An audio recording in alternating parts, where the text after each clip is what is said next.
Macedon ki Kristen Synod, Kristen Assembly, but hadu presbytery level. Kidon ki khun jong lei to smart bangon jeseng Assembly but Synod presbytery hadu presbytery negisik bakalan Te perlok kumba pi layos nge bakran ini pastor iba ong don ki khun jong blei basmat pan lejeng seng Assembly bersinot Andre Shikabalang te pila ban komen pila ban jubab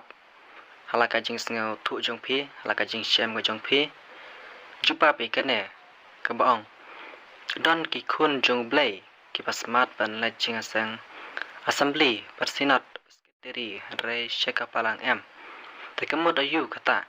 te pila ban jubab ikane halaka jing sngo thu jong pi dengan sampai haka komen mono ba la ban jubab ikane dengar ngan sa sim biang ya kane video ban peteng biang mangan keren biang ya kane ka video ko pun